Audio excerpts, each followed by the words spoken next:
الحمد لله والصلاة والسلام على رسول الله وعلى آله وأصحابه أجمعين. وعن عقبة بن عامر رضي الله عنه قلت يا رسول الله ما النجاة؟ قال أمسك عليك لسانك وليسعك بيتك وابكي على خطيئتك.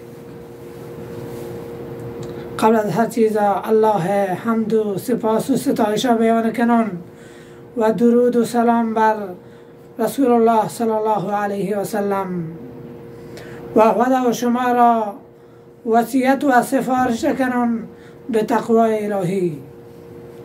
موضوع مروچی در مورد این که انسان چه کارهایی بکن از عذاب الهی نجات حاصل کن. راههای نجات عذاب، راههای نجات انسان از عذاب الله چین. ما بچارن که صحابانی جست رسول الله صلی الله علیه و سلم در مورد چی بیده؟ آیا آهان مال دنیا لوٹده؟ آیا آهان لوگو زندگی و خواهشات جست کده؟ یا ای که آهان یک راه نجاتی از عذاب الله جست کده؟ عقبة بن عامر رضی الله عنه گوشید که من جست کو یا رسول الله صلی الله علیه و سلم، من نجات چی چیزی انسانا از عذاب الله نجات دا؟ چی چیزی انسانا از عذابهای دردناک قیامت نجات دا؟ رسول الله صلی الله علیه و سلم سی سفارش کن، سی چیز با هیا بیان کن که گوشی اگر تا این سی کارون بکنه تا از عذاب الله نجات حاصل کنه. اولین چیزی گوشید امسک علیک لسانک، هدی زبانا کنترل بکن، زبانا هنچو مرگ مکن که یکی بله بگوشید، یکی غیبتا بکن، یکی بهتانی بجن. این زبانا باید انسان کنترل بکن. الله تعالی وشی و ما یلفظ من قول الا لدیه رقیب عتید. هیچ خبری شما نکنه مگر ای که آهیا یک کسی هستین، یک فرشتگانی هستین که آهی نویسن. دومی وصیت رسول الله صلی الله علیه و سلم که به صحابه ایشون داد که این صحابه از عذاب الله نجات حاصل کن. گوشید ولیسعک بیتک. در ایهی تعریف علما دو نظر بیان کنن.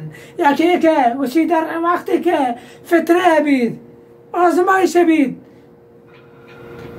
اختلاف بید، تا لوگا بنین الله عبادت بکن، غنیمت بزن آلوگی که تر الله داره آجاها بگر الله عبادت بکن که الله عبادت ای وحده تر نجات داد. دومین نظر علما در مورد این که با چیزی که الله تبارک و تعالی تر داره راضی به، آلوگی زندگی که الله تر داره راضی به و در دنیای زندگی ها چه جهلت را بچار، چه آهیا بچار که اگر یک گاری هستین آهیا بچار که گاری نیستین، اگر تا سالم و صحیح آهیا بچار که مریضین. ای وحدت الله شکر گره و ابکی علی خطیئتک. سومین وصیت رسول الله صلی الله علیه و سلم این که ای انسان بگیره به گناهانی که ترا هستین، پشیمان به از گناهانی که تا کدگن، به نزد الله تبارک و تعالی رجوع بکن.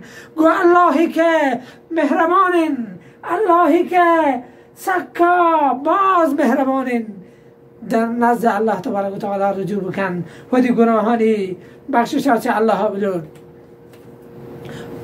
عثمان رضی الله عنه روایت کن در حدیثی یا در مسند احمدین که یک روچی من هشتگلون عمر از منی که را وست منی گره عمر وست و سلامی داد، منی فکر مشغوله، من در یک چیز یا فکر کنگدون.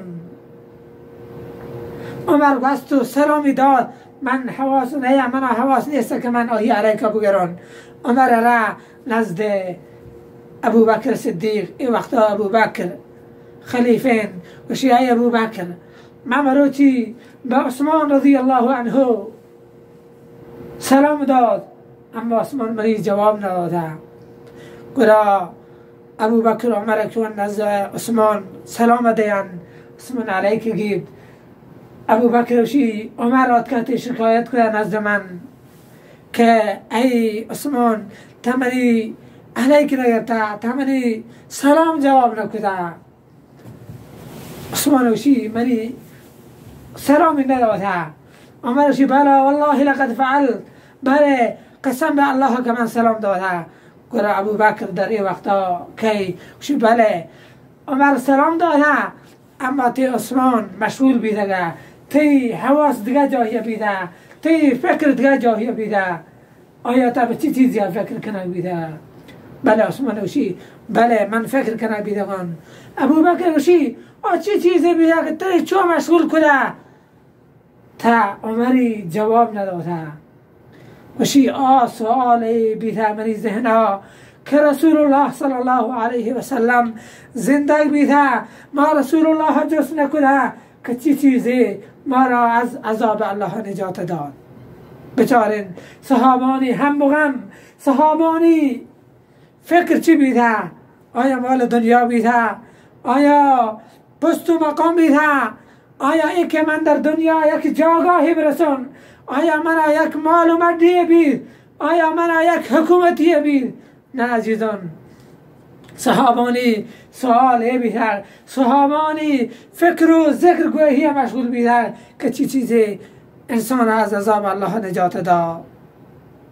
گرا ابو بکر رضی الله عنه وشید بله ای عثمان من رسول الله صلی الله علیه و سلم در مورد ایها جز کده.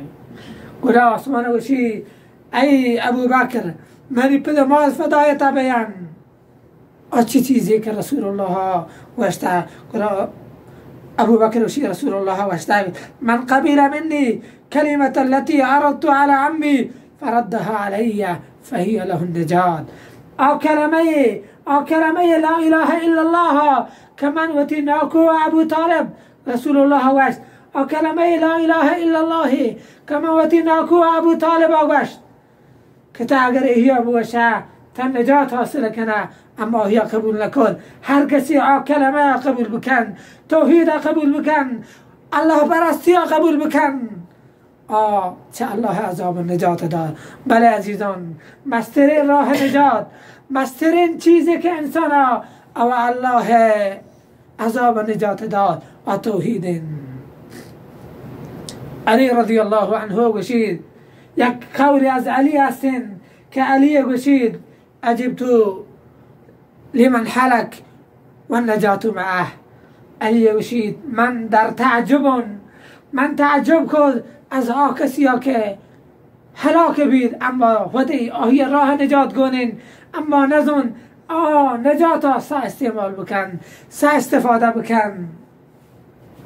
گرا مردمان جز کد نجات، راه نجات، چیزی که انسان از عذاب نجات داد چین؟ علی وشی استغفارن. هر کسی که گو الله بیایی، الله درگاه بیایی، گو الله بخشش بلوٹید، الله تبارک و تعالی آهی از عذاب دردناک نجات داد. دعایند که الله تبارک و تعالی قیامت روچا ما و شما را از عذاب الله نجات بداد و ما و شما جز کسانی بین که قیامت روچا در الله عرش صاحب بین. و صلی الله تعالی علی خیر خلقه محمد و علی آله و اصحابه اجمعین.